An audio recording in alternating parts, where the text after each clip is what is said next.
Are you stupid? I didn't think so. Then why is it that every other YouTuber wastes so much of your time to explain to you what the subscribe button is for? Apparently, it's because they think you're stupid. They do not respect you like I do because you are my favorite viewer. Today, I will be showing you the Retevis RT76P 30-channel GMRS Walkie Talkie radio. The price for this radio is $65 for a set of two, so that's $30-something a piece. And allow me to mention that Retevis did send me two of these radios in exchange for an honest review. And trust me, this review will be brutally honest. Retevis, I do not think you're going to like it. The Retevis RT76P, the P stands for GMRS, is a 5-watt, 30-channel walkie-talkie radio. It is FCC Part 95 certified. You do need a GMRS license to talk on the Retevis RT76P walkie-talkie. You do not need a license if you're just listening. If you do not yet have a GMRS license, it's very simple to buy. There's no test. You just fork over your money to the FCC for a step-by-step, picture-by-picture instructions on how to buy your GMRS license. Click there. I am going to try to keep this video short and to the point, and I will be referring to my notes so that I don't make any mistakes. And that's why I will be looking down from time to time, and you may see me wearing my old man glasses. The RT76P features NOAA channels, commercial FM radio channels. It has a VFO mode, so you can key in frequencies and monitor them directly and scan through them, although I could not find anywhere in the manual, we're going to talk about the manual. I couldn't find anywhere in the manual what the range, how high and low you can scan. I don't know what that range is. You can scan outside of GMRS frequencies, listening only, receiving, but I don't know what that range is because they didn't bother to put that in the manual. The radio does support repeaters. It does support split tones. It does not support multiple repeaters on the same frequency with different tones. If you don't know what that means, then don't worry, it probably will not affect you. And there is no IP intrusion protection. It is not waterproof, it is not dustproof in any way. So although it looks rugged, it has a rugged looking case. Don't take it outside in the rain or in the mist or anywhere where it may be moist. And it is rated at 5 watts. We're going to test that. So when you purchase the Retevis RT76P radio, P stands for GMRS, in the box, you will receive, I'm going to go over everything that's in the box. This is not an unboxing video because unboxing videos are stupid, but I will debox the contents of the box. I will evict the contents of the box so that you can see what comes in the box when you purchase the RT76P. P stands for GMRS. So in the box, you will receive a user manual. We're going to talk about this user manual. I have mentioned in every review that the user manual is an indicator of how much time and effort a radio manufacturer put into their radio. We're going to talk about this. You will receive a battery charger with a USB-A type connector. You will receive a USB 110, 120 volt adapter for plugging into the wall and thusly charging your batteries. You will receive a belt clip for affixing to the radio, and this affixes to the radio itself, not the battery. That will allow you to clip the radio to your belt and impress the chicks. You will receive a handsome, lovely black wrist strap for affixing the radio to your wrist or other things. You will receive a battery. It is a 1400 milliamp hour battery. It does not have any way to charge it directly through a USB connection, so you must always use the charger to charge it. And you will receive the Retevis RT76P. In case I didn't mention it, P stands for GMRS. 30-channel, 5-watt GMRS radio. Now, one thing that I do like about this radio is the nifty design for installing the battery. It has a clip here, which clips like that. Makes it very easy to remove the battery. So that's nice. I don't think I've ever seen a battery clip design like that on a radio. Before I show you the rest of the radio, let me do this.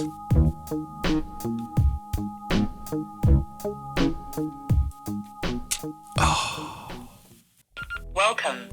Channel mode. She sounds nice. Nice enough. So the Retevis RT76P features a smallish screen. It does light up. It is on the small side, but it's not terrible. It does have the dual monitor feature, so you can receive 2 frequencies at the same time, listen to 2 frequencies at the same time. You can also easily turn that off if it becomes too confusing. It does have a customizable color screen, so you can change the colors when the backlight lights up. You've got blue, purple, lovely orange, and blue. And you can change it so you've got one color when it's in standby or wait mode, another color when it's receiving something, and another color when it is transmitting. The antenna is removable, but not easily removable. If you see here, there is a tiny little Allen screw key thingy here that if you loosen that will allow you to remove the antenna. And it does have the standard SMA female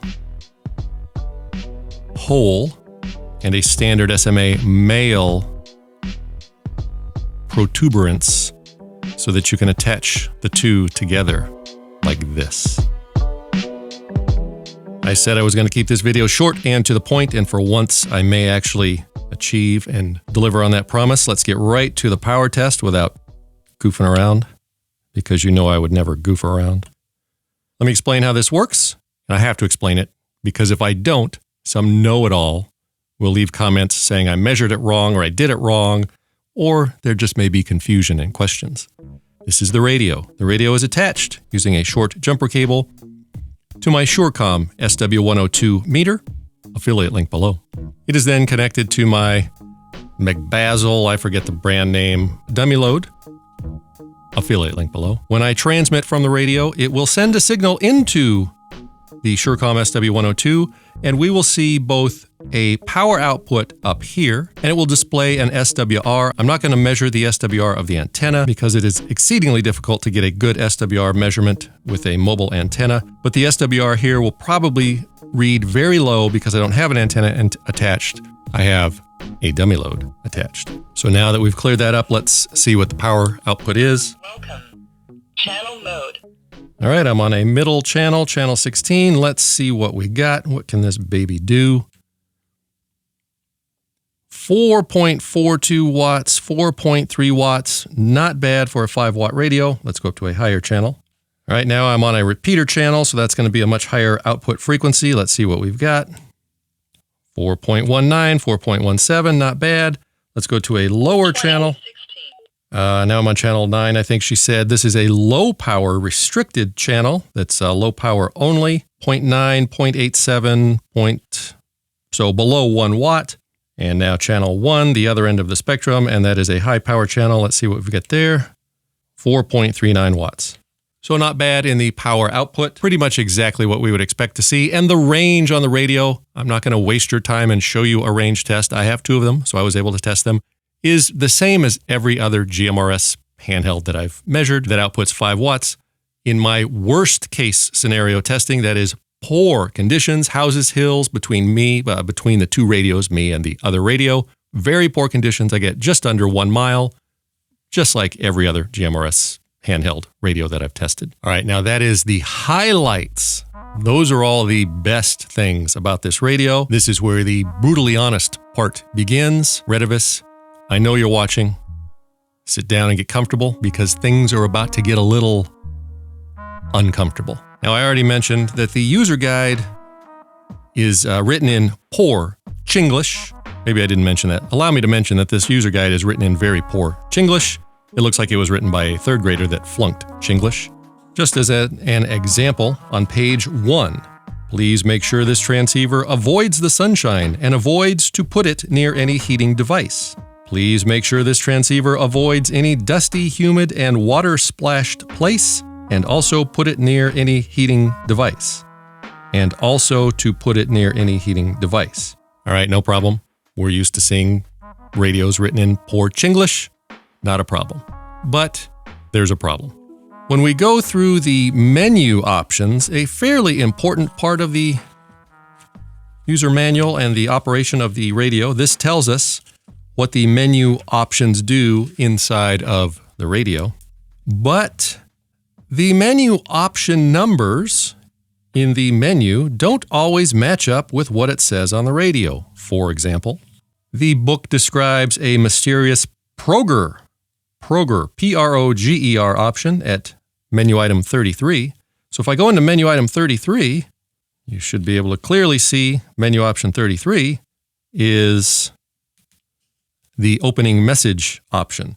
If I go down to menu option 31, it says it's Progre, P-R-O-G-R-E, not P-R-O-G-E-R, which should be on 33, but this is 31. I assume they're the same, but the wording P-R-O-G-R-E, P-R-O-G-E-R for the mysterious Proger menu option.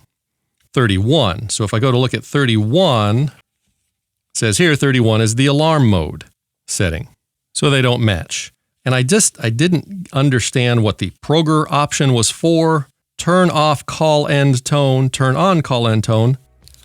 Took me a while to realize that is the Roger beep Proger, or Proger, depending on what you're looking at. So upon closer inspection of the user manual, so 26 scan direction. So when I go into my radio and go to 26, 26 is the wait light LED color selection, not the scan direction. There is no scan direction option anywhere in this radio. So it's in the manual, it's not in the radio. Same with option number 27.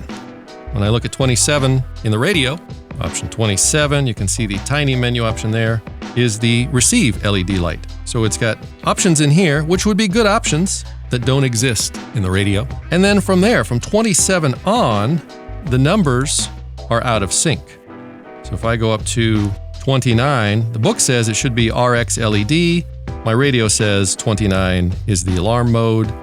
30 is listed as a tail option, and I don't even find a tail option listed in here. Oh, listed here is 32. So the user guide is imperfect, and options that should be in here, I think should be in here, are not, they're not in the radio. Okay, no problem. I can figure it out, but there are more issues. As I'm going through the radio, I notice on the screen that on every channel, it has the display for either CTCSS codes or DCS codes being enabled on every channel that I go through. Retevis, why? Why would you do this? Now, for those of you that do not understand what that means, it means that out of the box, when I take my new Retevis RT76P, P stands for, it has tones, CTCSS tones, DCS tones, also known as privacy tones, and they are not private, preset. So allow me to explain what that means. And Retevis, apparently your radio designers and engineers and programmers don't understand this.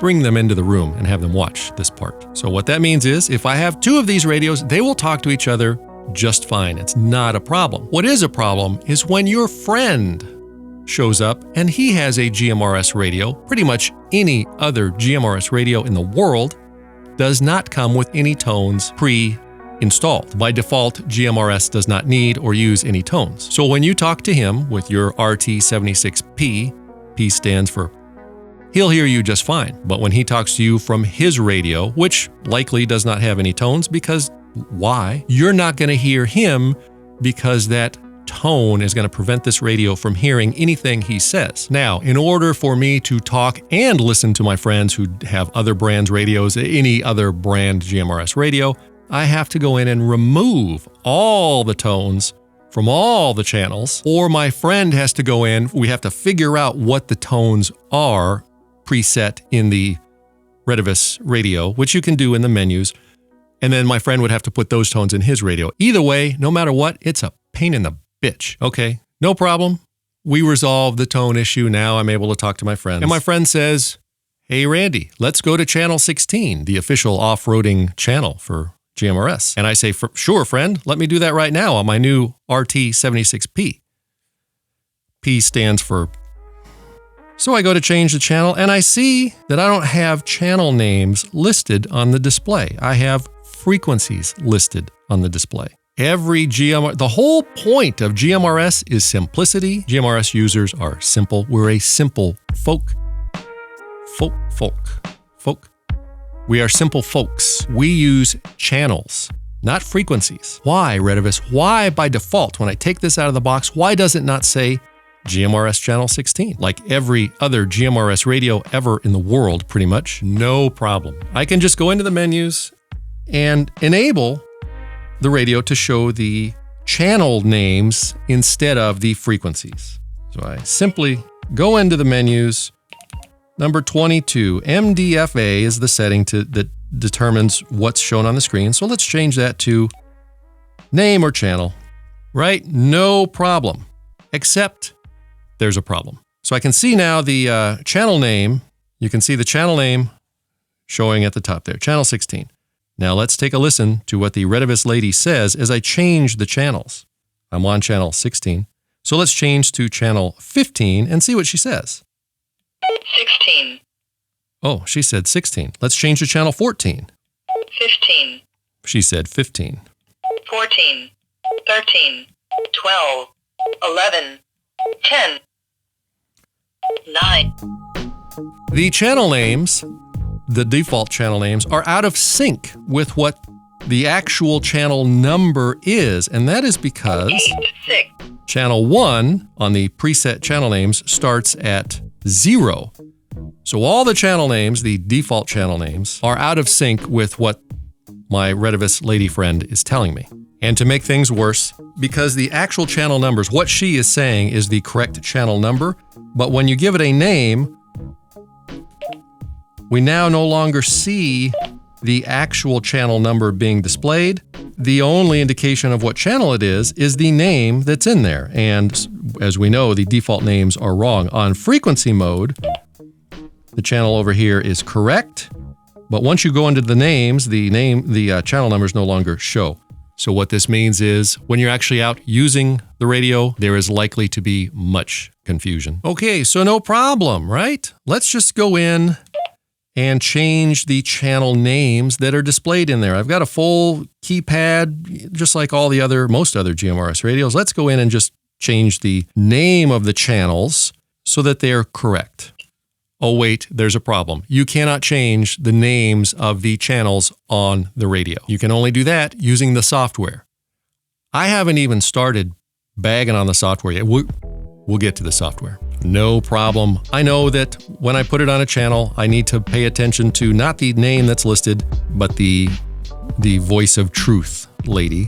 I'm out adventuring with my friends, and we are on channel 16. 16. The official off-roading channel for GMRS. And you see here, by default, channel 16 is on high power, as it should be. You see the little H there.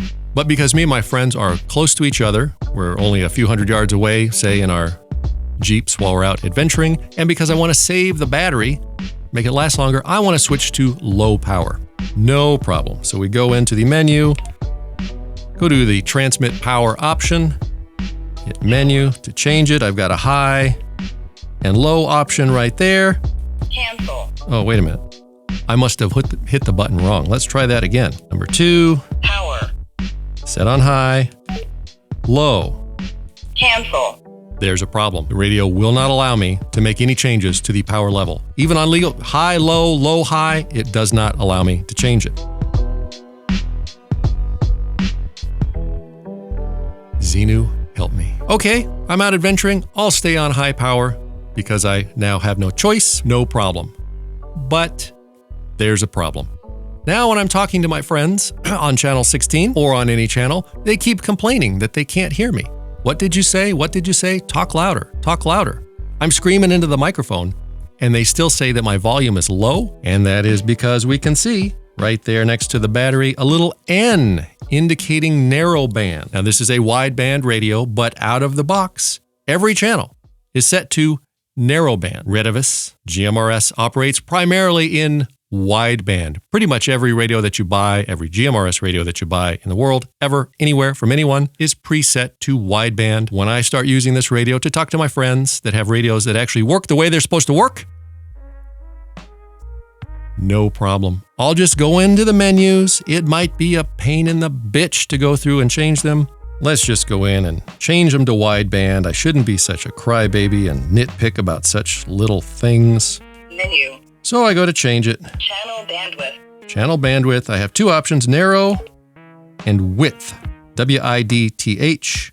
Width doesn't really make any sense, but it's my only option. Cancel. Oh, there's a problem. I want to go from narrow to wide. 15. Menu. Channel bandwidth. Cancel. Channel bandwidth. Cancel. You cannot change the bandwidth on the radio. If it's at narrow, it won't let you change it to wide. If it's at wide, it will not let you change it to narrow.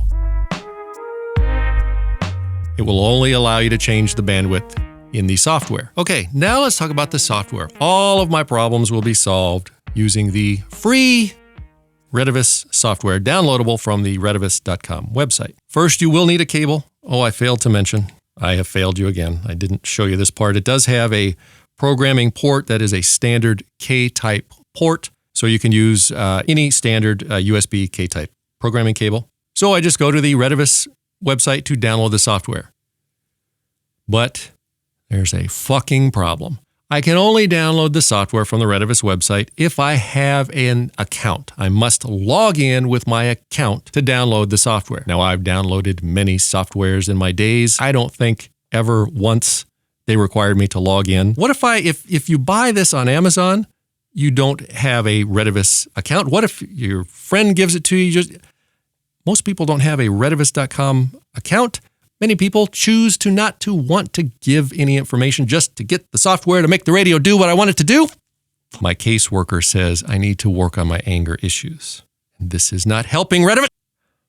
So I either need to create an account, which I really don't want to do, or it gives me the option to send an email begging to download the software. Retevis, no problem. My caseworker says I need to work through these issues like a grown-up. So I created an account with a fake email address and I downloaded the software. But there's a problem. I installed it on my new Windows 10, not 11, new Windows 10 laptop. Fresh, fairly fresh machine. It's not full of junk. The only thing I use that laptop for is programming radios. I plug in the radio. I eagerly and excitedly hit the download button to get the data in to work on it. And the program crashed. It's all right. It's Windows. It's a feature, right?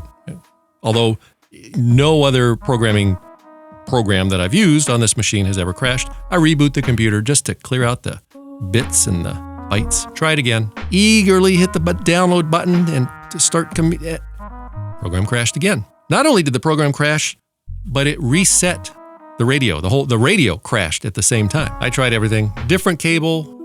I've got two radios, rebooting. The Retevis software will not run on my computer. It crashes and then reboots my radio. Not a problem.